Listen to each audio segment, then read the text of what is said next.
So far, BioWare has only given us crumbs when it comes to Mass Effect 5, but between what has been officially revealed and what has been teased, I think it's safe to say that the next game will have some kind of connection to both the original trilogy and Andromeda. BioWare hasn't been subtle about planting the clues. So let's look at the evidence. First off, let's look at some of what Mike Gamble himself has tweeted and teased. And for those who don't know, Mike Gamble is the project director for Mass Effect 5. He worked on Mass Effect 2, Mass Effect 3, Mass Effect Andromeda, and Anthem. And Gamble is a BioWare veteran, having been there for 13 years. I combed through his Twitter starting December 10th, 2020, which was the day of the trailer reveal, to today like some kind of crazy stalker, but it was worth it because there's some juicy stuff in there.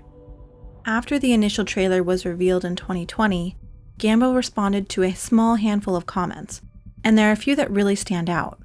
First, we have these 2 tweets related to the trailer intentionally showing both the Milky Way galaxy and Andromeda galaxy, which we already know is confirmed, but then he responded to another comment that people should wait and see when referring to the abandonment of Andromeda. These comments alone are enough to prove that Andromeda isn't being abandoned, and that Mass Effect 5 will have some connection to both the original trilogy and Andromeda. BioWare including both galaxies in the trailer means a lot. Gamble also responded to someone asking a question about the Tempest, which is our ship from Andromeda, and again, he's just reaffirming that the connection to Andromeda are there. Now, Mike Gamble is not very active on Twitter in general, and I'm sure at this point, Gamble, like everyone else at BioWare, knows that the fans are paying attention to all the details, which is why I think these interactions are important. He's like multiple tweets where fans are expressing their enthusiasm about the possibility of seeing both the Andromeda Galaxy and Ryder again.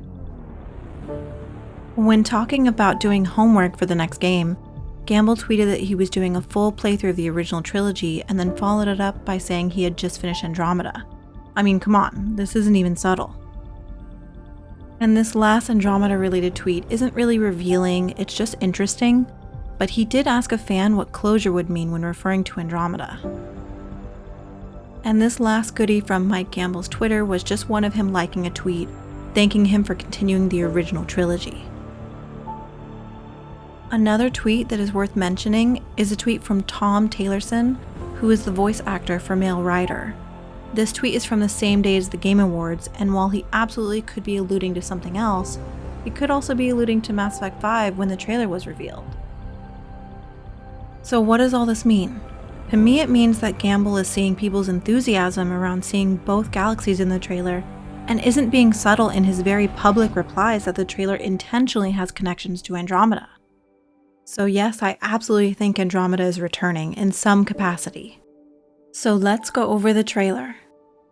First, the trailer opens with both galaxies in the very first shot. And while both galaxies are shown together, I think there is significance in the way the camera zooms in and dives into the Milky Way galaxy with the Andromeda galaxy behind. Maybe it's a reflection of the actual game that will be in the world of the original trilogy, with Andromeda's presence being secondary. The next Andromeda reference is 2 in 1 with this dialogue. Arc 6 is away. Godspeed. Let's break this into 2 parts. First, we'll focus on Arc 6 is away. Now, we currently only know of 5 arcs: the human arc Hyperion, the Asaria arc Lusunia, the Turian arc Natanus, the Solarian arc Parchero, and the Lost Quarian arc Kila Sia. All 5 of these arcs launched in 2185 prior to the climax of the Reaper War. This leaves Arc 6 as an unknown mystery, and would most likely have launched right before, but most likely post-Reaper War. I personally do not count the Nexus as an arc, but if BioWare is including it, it would make the Quarian arc the 5th arc, which never arrived to Andromeda. The second part of this line, which I think is actually the most important part, is where they say Godspeed. Godspeed Pathfinder is actually what we hear as Ryder takes off in the Tempest for the first time. Departure vector verified, Tempest. Godspeed, Pathfinder. So this has been said directly to Ryder, and that makes this dialogue pretty significant. I also want to bring up the video that BioWare released for this year's N7 Day. We see what looks like some kind of mass relay here, but if you look to the upper left, these very much look like the arcs from Andromeda. They have the same extending arms and that similar T-shape. Another thing from this year's N7 Day clip is that fans noticed the distinct color on what looks to be a mass relay. A fan tweeted at Mike Gamble and pointed out that these were Cerberus colors, and while he didn't directly respond, he did like the tweet. The Cerberus members we speak to in Andromeda seem kind of stupid, but they've made their way to Andromeda, and they're trying to perfect mind control and are turning people into controllable computers essentially. Ryder does shut them down, but Cerberus is kind of like a cockroach, and I think they could return.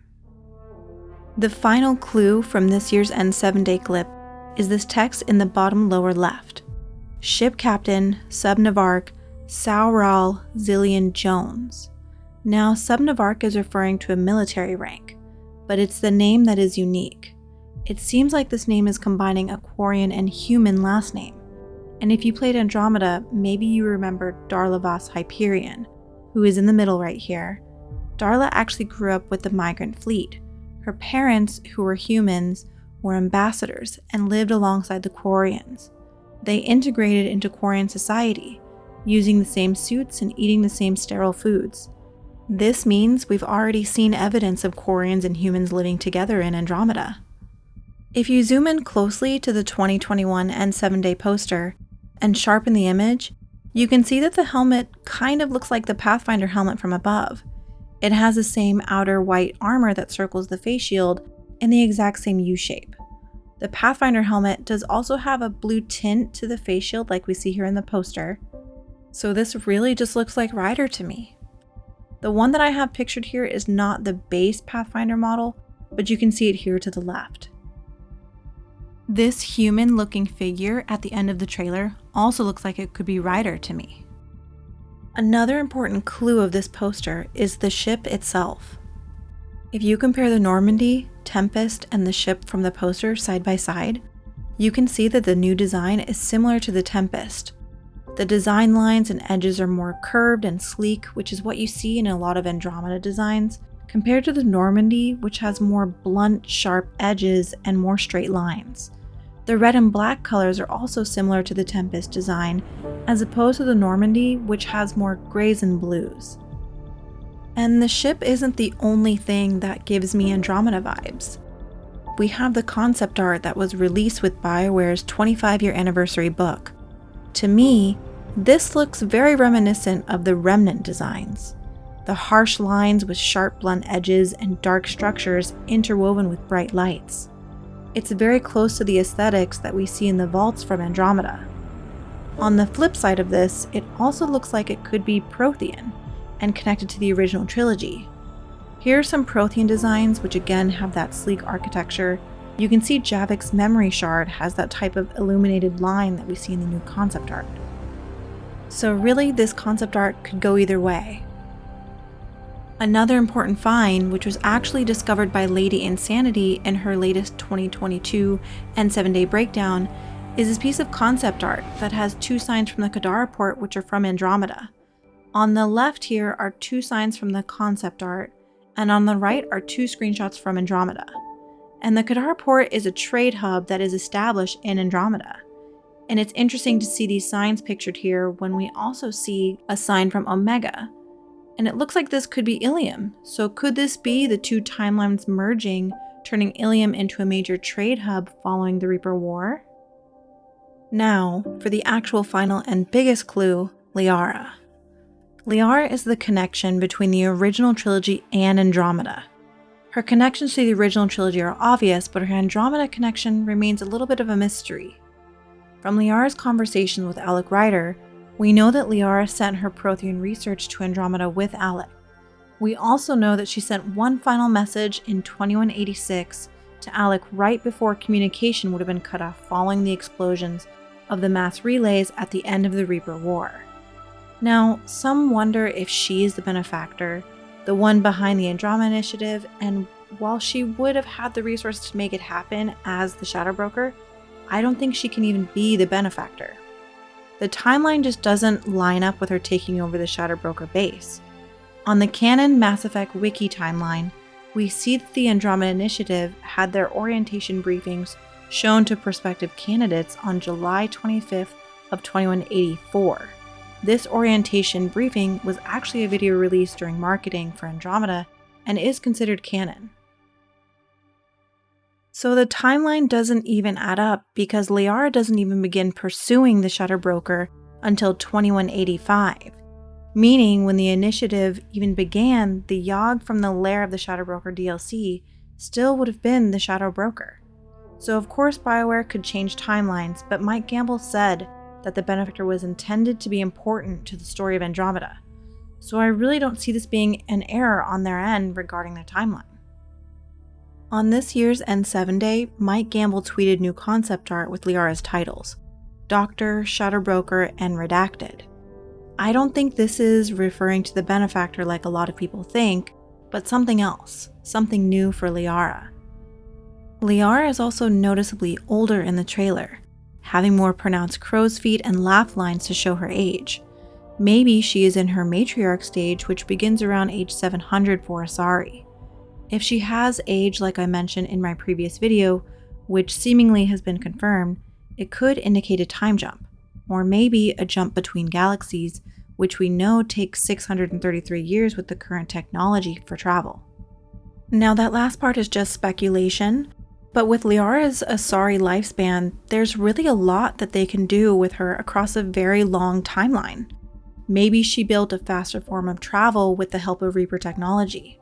We really don't know where the Milky Way stands with its technology following the Reaper War and the condition of the relays. There's a lot that BioWare is going to have to answer in regards to this. The original trilogy has several unresolved questions following Mass Effect 3, and Andromeda hasn't been given any type of sequel aside from the DLC turned book in Mass Effect Andromeda Annihilation, so there are a ton of unresolved story ends that need resolving. Andromeda is a controversial topic in the Mass Effect community. A lot of veteran fans who played it during its initial 2017 release experienced a number of issues from game-breaking bugs to poor facial animations. These players still have a bad taste in their mouth when it comes to Andromeda and probably haven't revisited it since. But fast forward to 2022 and the game has had several updates and bug fixes, and while some of the facial animations on humans specifically still aren't up to usual BioWare standards, the game is very different. I have a lot of criticism about Andromeda, and especially Ryder, both good and bad, but without going too far into it, if you haven't played Andromeda and you're looking for more Mass Effect, I definitely recommend playing it before Mass Effect 5 comes out. It's pretty clear that it will connect to the next game in some capacity, and overall it's a really fun game to play. The combat is very fun, the world exploration is interesting and beautiful, and there's some pretty interesting story beats. Give it a chance. And if you don't want to, that's totally okay too. It's really no secret that Andromeda isn't as loved as the original trilogy, and this is something that BioWare will have to account for when it comes to the next game. We know that Andromeda will be involved, but at this point, I think the real question is, how involved will it be? Are we returning to Andromeda? Will we see Ryder again? Will we play as Ryder again? Whatever BioWare does, they're going to have to address the issues with Andromeda and, in a sense, give Andromeda the redemption arc that it needs ever since abandoning it back in 2017. When Andromeda didn't have the best reception at release, all future DLC was cancelled. The Quarian arc storyline turned into a book, and the arc never arrived. Andromeda fans were upset, they felt abandoned. But it does seem like Andromeda is finally getting some kind of sequel. Mass Effect 5 has clearly been in pre-production for a while now, and it's clear it's going to include Andromeda. So what do you think? Do you want to return to Andromeda? Do you want to see Ryder again? Do you even want Andromeda to be included? Let me know in the comments, and thank you for watching. This is Commander Shepard, signing off.